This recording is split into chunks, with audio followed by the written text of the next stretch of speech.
തൃപ്തിയായല്ലോ. എന്റെ ഡാഡി ഇവിടുന്ന് പോയപ്പോ ഋഷിക്ക് തൃപ്തിയായല്ലോ. എന്നെ മാത്രം എന്തിനാ പറയുന്നത്?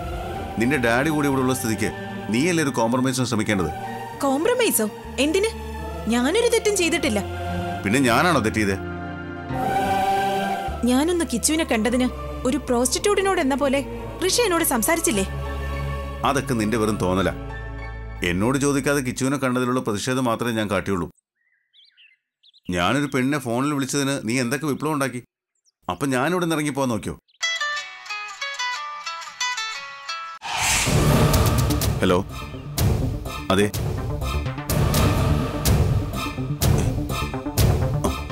സർ, എന്താ സർ പ്രശ്നം? ശരി സർ, വരാം, ഇപ്പൊ തന്നെ വരാം.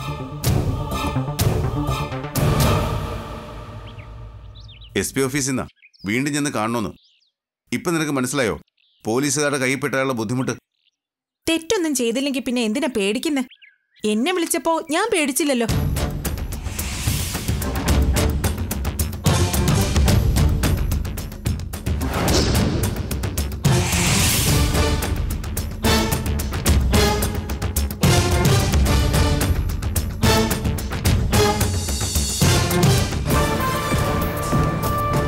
ഇനി ഇതുവരെ ചോദിച്ചതുപോലെ അല്ല, കുറച്ച് സീരിയസാ. എന്തെങ്കിലും ഒരു മറുപടി പറഞ്ഞങ്ങ് പോവാന്ന് കരുതിയാ അത് നടക്കില്ല.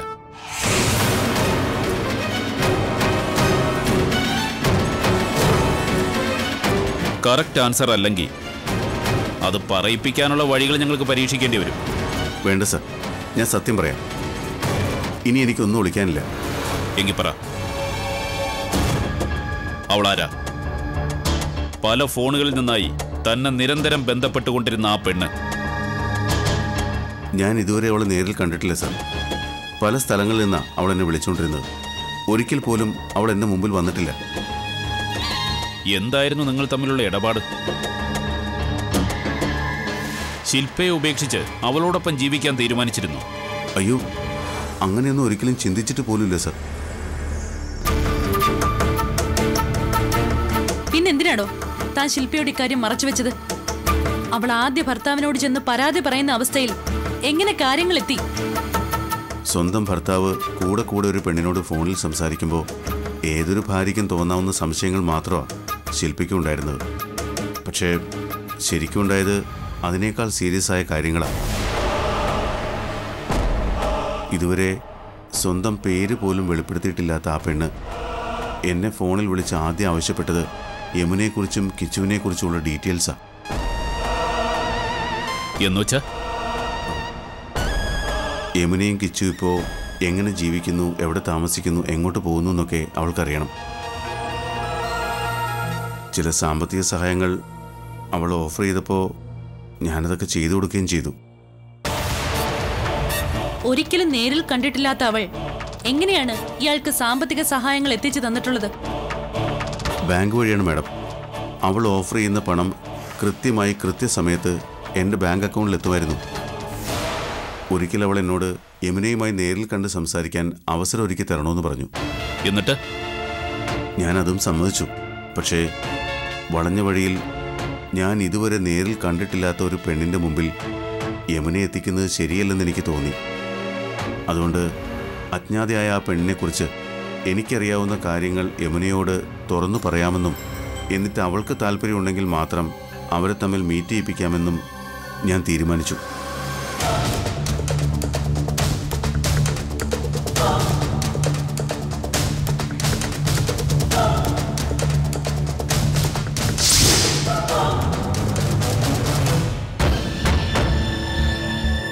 യമുനയൊന്നും പറഞ്ഞില്ല. ഞാൻ ചെയ്തത് തെറ്റായിപ്പോയെങ്കിൽ യമുനയ്ക്കൊരു ദോഷം വരാത്ത രീതിയിൽ ഞാൻ ആ പെണ്ണിനെ എങ്ങനെയെങ്കിലും ഒഴിവാക്കിക്കോളാം. എങ്ങനെ? അവൾ ആരാണെന്നോ എന്താണ് അവളുടെ ലക്ഷ്യമെന്നോ ഋഷിക്കറിയോ? ഇല്ല, ഞാൻ പറഞ്ഞല്ലോ, അവളെ ഞാനിതുവരെ കണ്ടിട്ട് പോലുമില്ല. പേര് പോലും എനിക്കറിയില്ല. എന്നുവെച്ചാൽ അവൾ ഋഷിയുടെ കസ്റ്റഡിയിലല്ല, ഋഷി അവളുടെ കസ്റ്റഡിയിലാണെന്ന്. അപ്പൊ പിന്നെ ഋഷിക്ക് എങ്ങനെ അവളെ ഒഴിവാക്കാൻ പറ്റും? അത്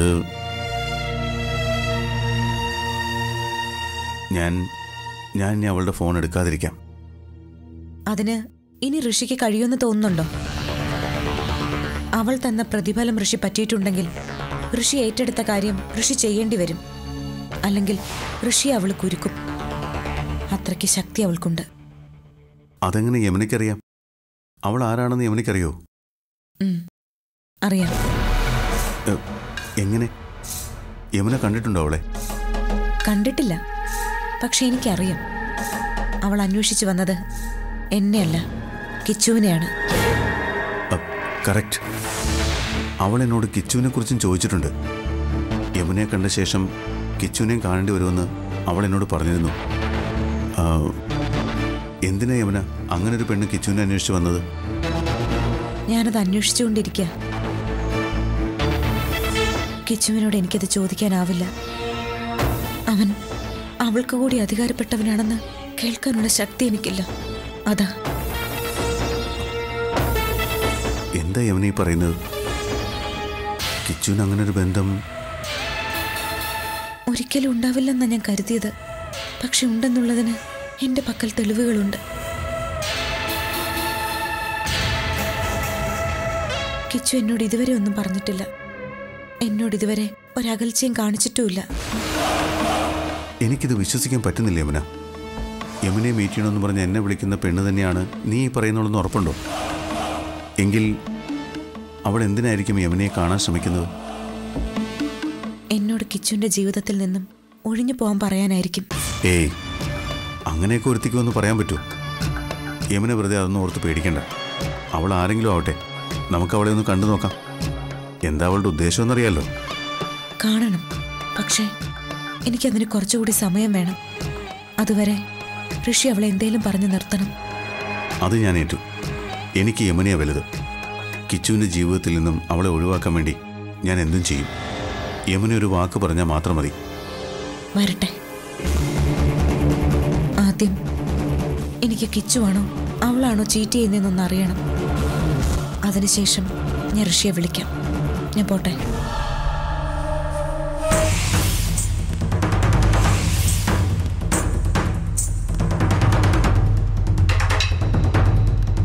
ഇത്രയും സീരിയസ് ആയിട്ടൊരു സംഭവം ഉണ്ടായിട്ടും എന്തുകൊണ്ട് താൻ ഇതുവരെ ഇക്കാര്യം ഞങ്ങളോട് പറഞ്ഞില്ല?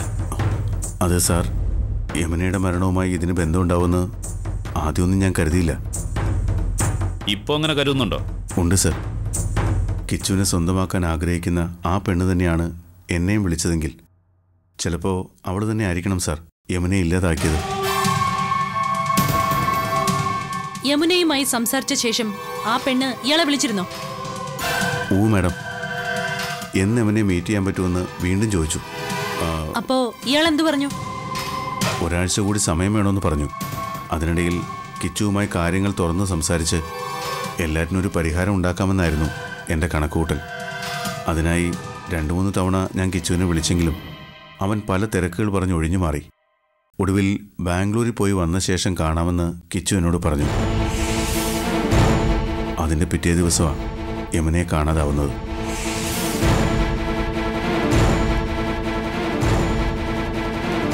അതിനുശേഷം അവളെ വിളിച്ചില്ലേ?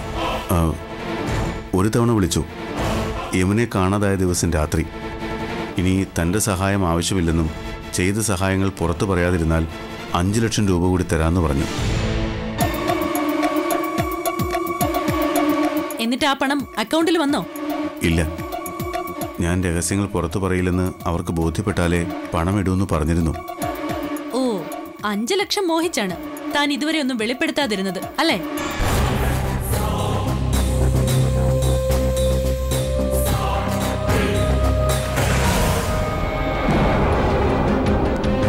അവൾ വിളി നിർത്തിയതിനു ശേഷം എപ്പോഴെങ്കിലും അവൾ വിളിച്ച ഏതെങ്കിലും നമ്പറിലേക്ക് ഋഷി തിരിച്ചു വിളിച്ചു നോക്കിയിട്ടുണ്ടോ?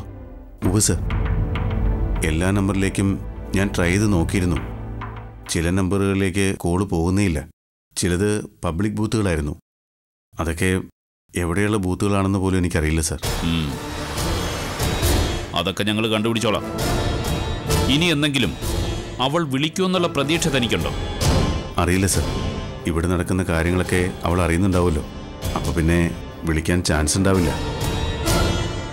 അഥവാ വിളിക്കുകയാണെങ്കിൽ പോലീസ് തന്നെ സമീപിച്ച കാര്യമൊന്നും പറയണ്ട. അവൾ തരാമെന്ന് പറഞ്ഞ 5 ലക്ഷം രൂപയുടെ കാര്യം മാത്രം ചോദിച്ചാൽ മതി. വേണ്ട സർ, ആ കാശ് ഇനി എനിക്ക് വേണ്ട. ഞാൻ വാങ്ങിച്ചതൊക്കെ യമുനയുടെ ജീവന്റെ വിലയായിരുന്നുവെന്ന് എനിക്കറിയില്ലായിരുന്നു സർ.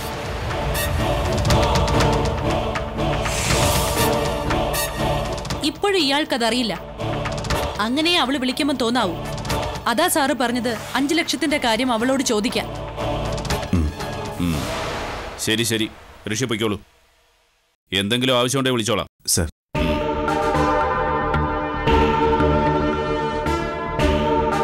ഒരു കാര്യം വ്യക്തമായി.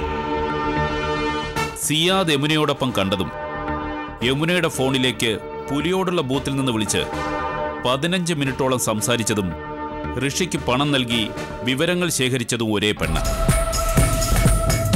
ഇനി അറിയേണ്ടത് ഈ പെണ്ണ് തന്നെയാണോ കിച്ചുവിന്റെ ജീവിതത്തിൽ അള്ളിപ്പിടിക്കാൻ വന്നവളെന്ന്.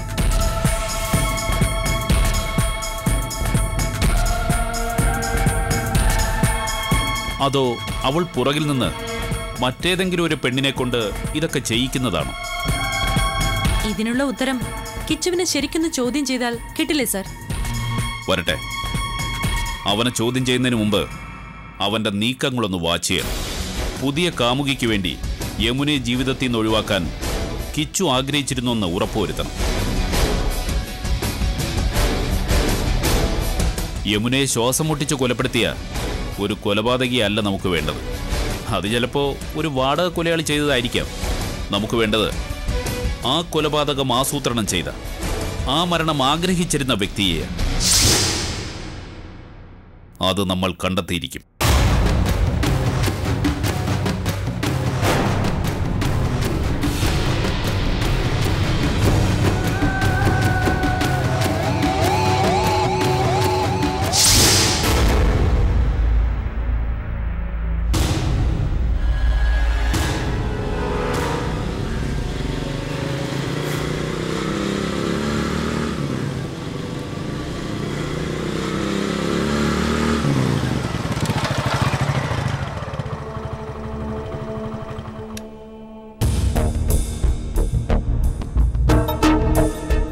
പോലീസ് സ്റ്റേഷനിൽ പോയിട്ട് എന്തായി? ചോദിച്ചത് കേട്ടില്ലേ? എന്തിനാ അവര് വീണ്ടും വിളിച്ചത്? അത് പറയും മുമ്പ് നീ എന്തിനാ എന്നോട് വീണ്ടും കള്ളം പറഞ്ഞെന്ന് പറ. നീ കിച്ചുവിനെ പോയി കണ്ടത് എന്നെക്കുറിച്ച് പരാതി പറയാനായിരുന്നു അല്ലേ? അത് വേണ്ട, നീ ഇനി ഒന്നും വിളിക്കണ്ട. കിച്ചു പോലീസിനോടെല്ലാം തുറന്നു പറഞ്ഞു. എടി, ആ കാര്യം നിനക്ക് പോലീസിനോടെങ്കിലും തുറന്നു പറഞ്ഞാൽ എന്തായിരുന്നു?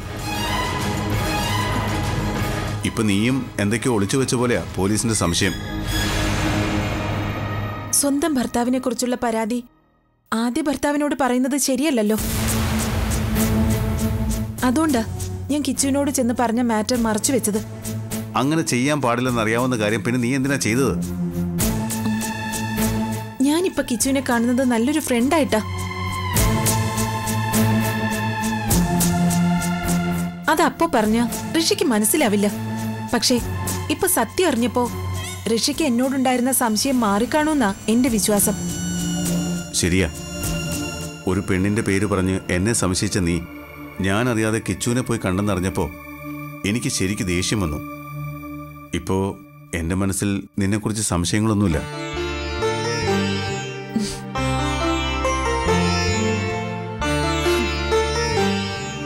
പക്ഷെ ശില്പ, ചെറിയൊരു ഭയമുണ്ട്. എന്തിന്? യമുനയുടെ കാര്യങ്ങൾ അറിയാൻ എന്നെ വിളിച്ചുകൊണ്ടിരുന്ന പെണ്ണും കിച്ചുവും തമ്മിൽ എന്തോ അടുപ്പമുണ്ടെന്ന നിഗമനത്തിലാണ് പോലീസ്. എന്നാ ഇതുവരെയുള്ള ചോദ്യം ചെയ്യലിൽ അങ്ങനൊരു പെണ്ണിനെക്കുറിച്ച് കിച്ചു ഒന്നും വിട്ടു പറഞ്ഞിട്ടില്ല. അതുകൊണ്ട് തന്നെ കിച്ചു ഇതുവരെ പറഞ്ഞൊന്നും പോലീസ് പൂർണ്ണ വിശ്വാസത്തിലെടുത്തിട്ടുമില്ല. അതിന് ഋഷി എന്തിനാ പേടിക്കുന്നെ? കിച്ചു എന്തായാലും എന്നെക്കുറിച്ച് പോലീസിനോട് പറഞ്ഞത് സത്യമാ. അതുകൊണ്ട് അവന്റെ കൂടെ ഞാനും കേസിൽ കുടുങ്ങിയേക്കുമെന്നുള്ള പേടിയൊന്നും ഋഷിക്ക് വേണ്ട. മതി, നിനക്ക് അങ്ങനെ ഒരു ഉറപ്പുണ്ടെങ്കിൽ എനിക്കൊരു പേടിയില്ല. ശില്പ, ഞാൻ നിന്നെ വല്ലാതെ തെറ്റിദ്ധരിച്ചു. സോറി. സാരമില്ല, ഞാൻ ഋഷിയെ സംശയിച്ചില്ലേ? അപ്പോ രണ്ടുപേരും അങ്ങോട്ടും ഇങ്ങോട്ടും ക്ഷമിച്ചതായി കൂട്ടിക്കോ.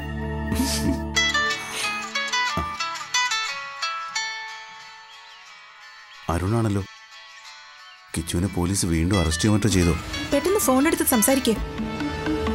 ഹലോ അരുൺ, എന്താ വിളിച്ചേ? ആണോ? ഗുഡ് ന്യൂസ് ആണല്ലോ. ശരി ശരി, ഞാൻ പറഞ്ഞോളാം. ഓക്കെ. എന്താ ഋഷി, എന്താ ഗുഡ് ന്യൂസ്? ഗോപാലകൃഷ്ണൻ സാറിന് ജാമ്യം കിട്ടി. ആണോ? ആ. പാവം, രക്ഷപ്പെട്ടല്ലോ. ആ, അങ്കിള് വീട്ടിലെത്തിയോ? ഇല്ല, പ്രതീക്ഷിക്കാതെ കിട്ടിയ ജാമ്യമല്ലേ, ഫോർമാലിറ്റീസ് ഒക്കെ കാണും. എന്തായാലും അരുൺ ഹാപ്പിയാ. നിന്നെ അറിയിക്കാൻ പ്രത്യേകം പറഞ്ഞു. അങ്കിള് വന്നാ നമുക്കൊന്ന് പോയി കാണണം. പിന്നെന്താ, തീർച്ചയായും പോവാം. ആ, എനിക്കൊന്ന് കുളിക്കണം. അപ്പോഴേക്കും നീ കഴിക്കാൻ എന്തെങ്കിലും എടുത്തു വയ്ക്കും.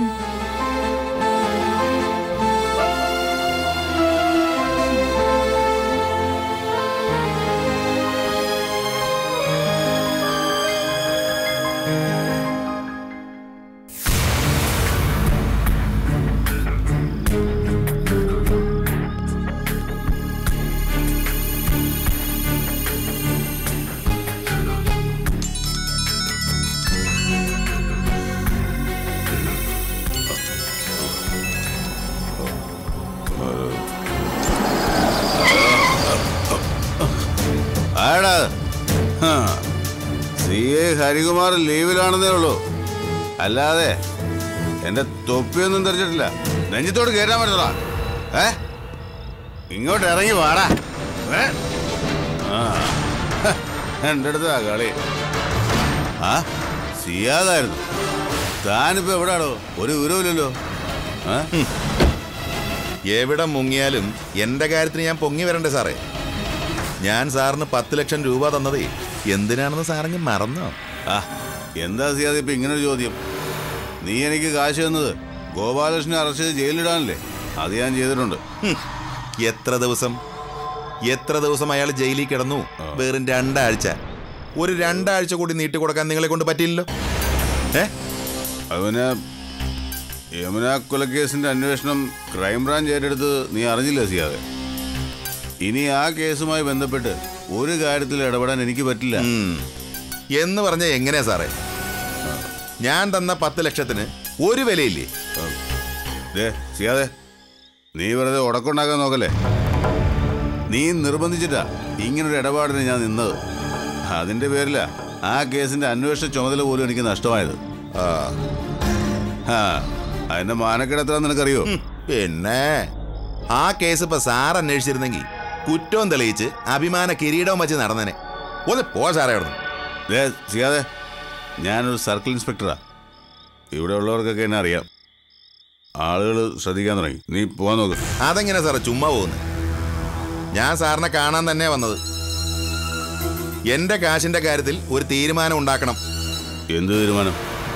നീ വെറുതെ കളിക്കല്ലേ. എന്റെ സ്വഭാവം നിനക്കറിയില്ല. എന്റെ സ്വഭാവം നിങ്ങൾക്കും അറിയില്ല. എന്നോട് മര്യാദയോട് കാണിച്ചാ നിങ്ങൾ പോലീസൊന്നും ഞാൻ നോക്കൂല. എന്റെ ദേഹത്ത് കൈവയ്ക്കുന്നു. നിന്റെ കയ്യിൽ നിന്ന് കാശ് വാങ്ങിച്ചതിന് തെളിവുണ്ടോടാ? ഇതൊക്കെ തന്നെയാണോ തെളിവുകള്? ഇവരൊക്കെ തന്നെ എന്റെ ദൃക്സാക്ഷികള്. താൻ വലിയ പോലീസുകാരാണെങ്കിലേ എന്റെ ഇടുക്ക് കാണിക്കണോ? പോലീസിനെ തൊട്ട് കളിച്ചാ എന്താവും നിനക്ക് അറിയണോല്ലടാ.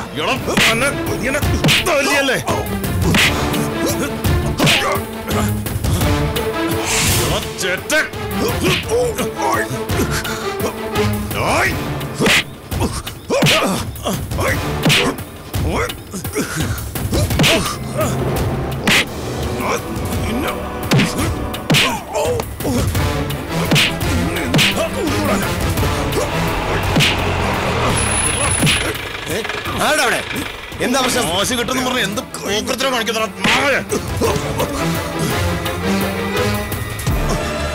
സാറായിരുന്നു? എന്താ സാർ ഇവിടെ? ഇവൻ എന്നെ വഴി തടഞ്ഞു നിർത്തി.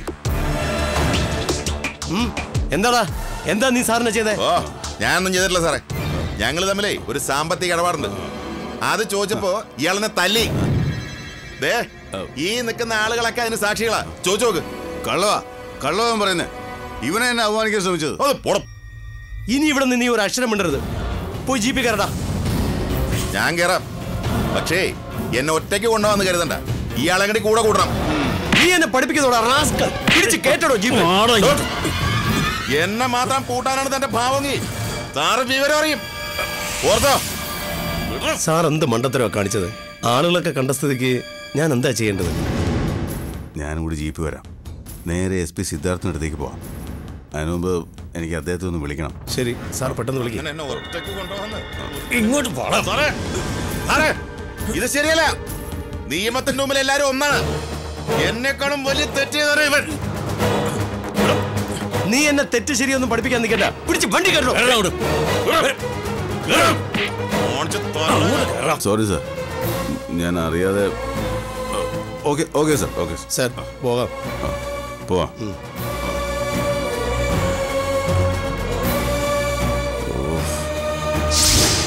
എപ്പോഴായിരുന്നു സംഭവം? ഒരു അരമണിക്കൂറായി കാണും. എന്നിട്ട് ഹരികുമാർ അവിടെ? മുറിയിൽ ഇരുത്തിയിരിക്കാണ് സാർ. ഇപ്പൊ വിളിക്കണോ? വേണ്ട വേണ്ട, ആദ്യം ഇവനെന്താ വേണ്ടതെന്ന് ചോദിക്കട്ടെ. വാ.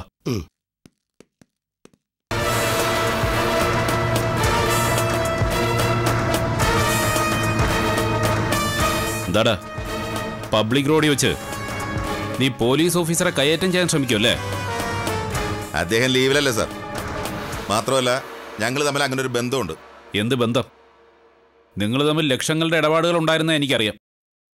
വഴി കിടന്ന് തല്ലുകൂടാവുന്ന ബന്ധമുണ്ടെന്ന് ഇപ്പോഴാ അറിയുന്നത്. ലക്ഷങ്ങളുടെ ഇടപാടാ സാറേ തല്ലി കലാശിച്ചത്. ചില പോലീസുകാർ കൈക്കൂലി ചോദിച്ചു വാങ്ങും, എന്നിട്ട് ചെയ്യാമെന്ന് ഏറ്റ കാര്യം ചെയ്യയില്ല. സൂക്ഷിച്ച് സംസാരിക്കണം. ഇതാരാണെന്ന് അറിയോ നിനക്ക്? അയ്യോ, എനിക്ക് അറിയാം സാറേ. യമുന കൊലക്കേസിന്റെ ഭാഗമായി ഈ SP സാർ എന്നെ ചോദ്യം ചെയ്തിട്ടുണ്ട്, അല്ലേ സാറേ? സിയോദേ, ഇവിടെ വന്ന് നീ ഓവർ സ്മാർട്ടാവാൻ നോക്കല്ലേ. എന്താ നിന്റെ പ്രശ്നമെന്ന് വെച്ചാ അത് പറ.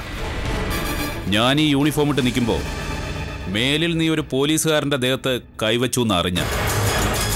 സാറേ, ഞാൻ കൈവച്ചു എന്നും പറഞ്ഞ് CI പരാതിയൊന്നും തന്നിട്ടില്ലല്ലോ. പിന്നെന്താ? അയാൾക്ക് പരാതി തരാൻ പറ്റാത്ത എന്തെങ്കിലും കണക്ഷൻ നിങ്ങൾ തമ്മിലുണ്ടാവും. അതൊന്നും എനിക്കറിയണ്ട. പോലീസിന് മൊത്തം നാണക്കേടുണ്ടാക്കുന്ന ഒരു പ്രശ്നം ഇനി നീ ഉണ്ടാക്കരുത്. അപ്പോ എനിക്ക് നഷ്ടം വന്ന കാശോ സാറേ? 1 2 അല്ല, 10 ലക്ഷം ആ CIക്ക് ഞാൻ എണ്ണി കൊടുത്തത്.